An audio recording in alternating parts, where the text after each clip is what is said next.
안녕하세요. 똥박사 연구소에 오신 여러분들 환영합니다. 똥을 통해서 신비한 동물들의 세계를 알아보는 똥박사 연구소 국립생태원 홍보소통부 이승재 계장입니다.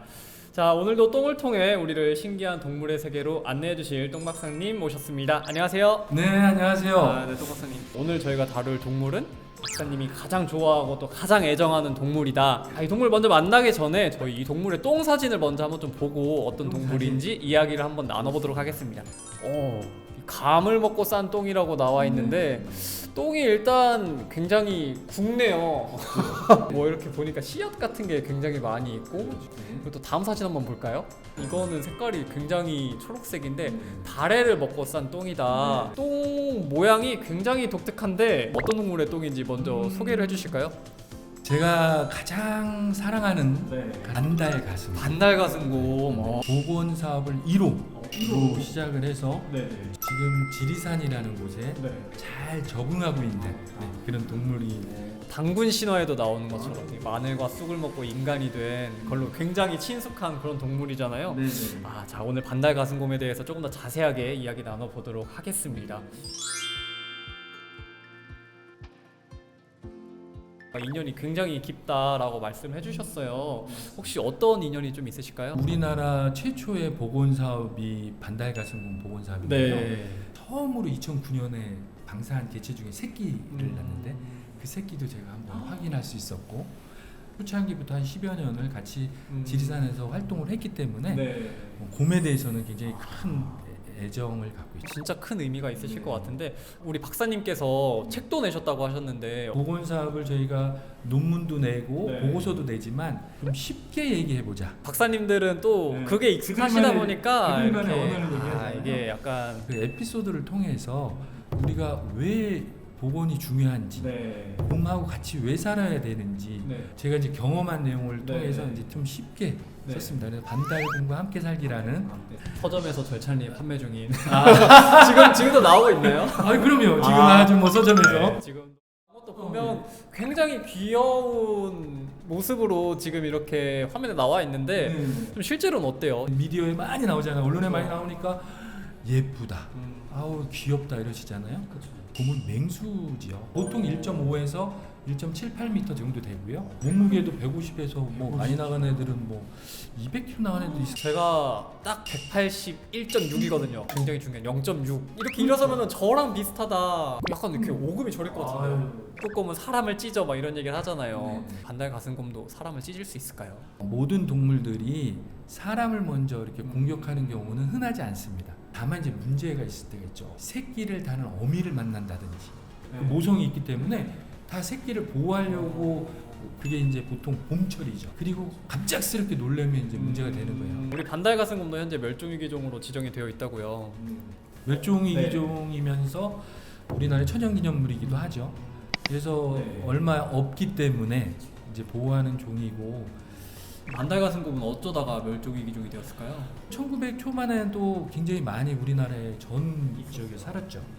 근데 이제 일제 강점기에 이제 또 우리 6.25가 나면서 또 환경이 많이 파괴됐잖아요. 우리 아픈 역사를 함께한 반달가슴곰이 아닌가. 반달가슴곰이 언론에 마지막에 노출이 된 게 1987년도거든요. 설악산의 마등령에서 곰이 잡히게 되는데 그 이후에 이제 언론에 이제 노출이 안 됐어요. 반달가슴곰 복원 사업은 좀 어떤 계기로 진행이 됐을까요? 80년 이후에 이제 곰이 출연이 없었는데 지리산 쪽에서 계속 곰 얘기가 나왔어요. 지리산에서. 네. 그래서 97년부터 정부 환경부에서 이제 곰을 본격적으로 조사를 했습니다. 최소 5마리 정도가 지리산에 살고 있는 거예요. 생존력 평가를 해봤어요. 23년이면 이제 죽게 되는 거예요. 들여와서 증식을 해서 방사하고 이런 것들이 이제 복원 사업의 주된 활동들일 것 같은데, 복원 사업을 참여하시면서 좀 기억에 남는 에피소드 같은 게 있으실까요? 좀 슬픈 것도 하나 있었고 뭐 크게 좀 재밌는 것도 있었는데, 일단 슬픈 것보단 재밌는 것부터 한번 들어볼까요? 네. 지리산에 곰을 찾으러 다니는 게 쉽겠습니까? 어렵죠. 어렵습니다. 네. 복원을 했던 이제 복원팀에서 어떻게 하면 이제 곰을 우리가 잘 찾을까? 마약을 찾는 개가 있죠. 곰똥에도 반응을 하는 애를 만들 수 있을까요? 가능하다는 겁니다. 상자에다가 다양한 똥을 담았죠. 고라니 똥, 멧돼지 똥, 너구리 똥, 곰똥 싹 냄새를 맡다가 반달곰 똥에서 탁 딱 서가지고 오. 간다 그럼 니들 꼼짝 마라. 아. 근데 그런 언론 보신 적 없죠? 헤매. 아. 계속 냄새를 맡는데 너무 넓어. 지쳐. 애들이 탈진이 돼. 전화를 했죠. 다시 마약견으로 돌려주세요. 다시 돌려갔습니다. 요 사진은 네. 2009년에 지리산에 처음으로 태어난 그 개체입니다. 어미곰이 네. 새끼를 낳기 위해서 이제 바이구를 들어갔는데 눈이 녹아서 물이 떨어지는 거야. 그러니까 어미가 네. 원래 움직이면 안 돼요. 먹을 걸 하나도 안 먹고 있는데 그렇죠. 에너지가 얼마나 네. 소진되겠어요. 축하니까 네.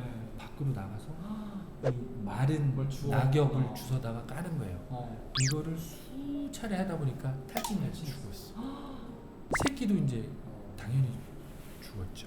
그때 막 눈이 막 철철 내리는데 이게 꿈이었으면 이런 생각을 하고 많이 또 가슴 아픈 이야기를 듣다 보니까 좀 분위기가 처졌는데 다시 텐션을 좀 올려서 네. 이 복원을 해야겠다라고 생각하게 된 이유가 있을 것 같아요. 반달곰이 원래는 육식을 했던 동물입니다.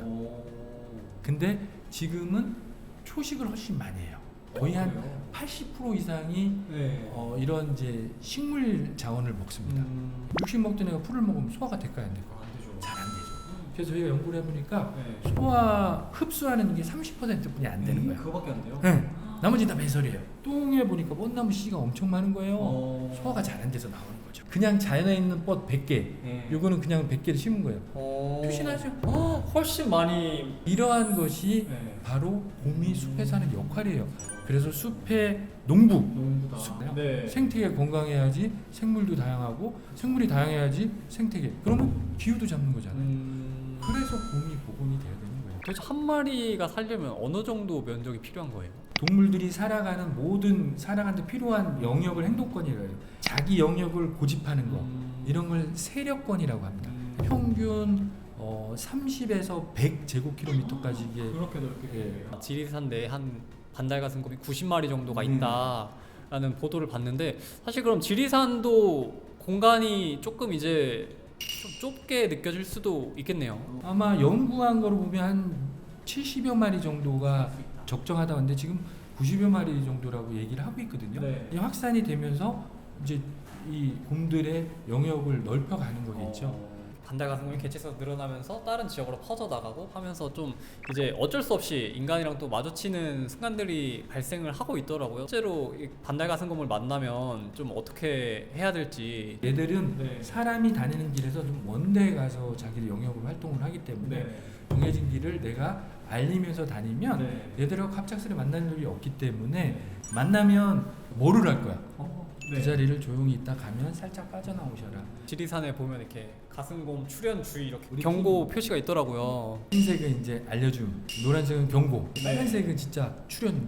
곰 표지판 잘 보시고 정해진 탐방로로 잘 다니면서 또 곰의 영역도 잘 존중해주면은 안전한 산행을 할 수 있다. 자료 조사를 하다 보니까 또 신기했던 게 얘네가 멸종위기종인데 또 가축으로 또 되어 있더라고요. 1980년 초반에 네. 농가에서 특수 가축이로 웅담을 위해서 이제 수입을 했는데 이게 80년 중반이 되면서 수입이 금지가 돼서 한 300여 마리 정도, 정확한 수는 제가 300 몇십 마리 건데요. 이때 한 430마리 정도. 네, 그 정도가 수입이 됐다고 들어온 하네요. 것 같아요. 네. 93년도에 사이테스라는 게 이게 멸종위 야생 생물이 국제 거래에 관한 협약이 있습니다. 수출을 하려고 했던 게 막혀버린 거예요. 순환 시대였죠 그때가. 환경 단체와 정부의 어떤 그리고 농가와 이렇게 잘 협의를 해서 26년부터는 아예 이제 사육곰이 종식이 될 겁니다. 생태원이 기여를 하고 있는 게 서천 장항 쪽에 이 개체들이 들어올 수 있는 보호 시설을 지금 짓고 있고요. 네. 자연 상태에 애들이 이제 건강하게 살 수 있는 그런 환경들을 만들어서 26년부터 그 곰들이 들어와서 남은 여생을 좀 편안하고 건강하게 동물 복지 측면에서 잘 살 수 있게 지금 만들어 가는 과정을 지금 진행을 하고 있죠. 이걸 생추얼이라고 합니다. 굉장히 아이러니한 현실이긴 한데 그래도 26년부터는 금지가 되고 국립생태원에서 그런 동물들을 또 데려와서 보호를 한다고 하니까 그래도 참 다행이라는 생각이 드네요. 새로 지어지는 그 시설에서는 몇 마리 정도 수용할 수 있을지. 전남 구례에서 한 70여 마리, 서천 장항 쪽에 한 뭐 2, 300마리 정도 지금 계획을 하고 짓고 있어요. 반달가슴곰을 또 지키기 위한 국립생태원의 노력에 또 많은 관심과 응원을 보내주셨으면 좋겠고요. 자, 오늘 이렇게 우리한테 아주 친숙한 반달가슴곰에 대한 이야기를 나눠봤어요. 좀 더 하고 싶은 이야기가 있으실까요? 야생동물은 야생이 그들의 집이고 거기에 사는 게 맞다. 알아서 잘 살아간다. 그럼요. 네, 오늘 반달가슴곰에 대해서 자세하게 알려주신 우리 똥 박사님 감사드리고요. 다음 시간에도 또 더 알찬 똥 이야기로 돌아오도록 하겠습니다. 국립생태원 유튜브 채널 구독, 좋아요, 알림 설정까지 네, 잊지 마시고요. 네. 그럼 다음 3편에서 만나요. 안녕.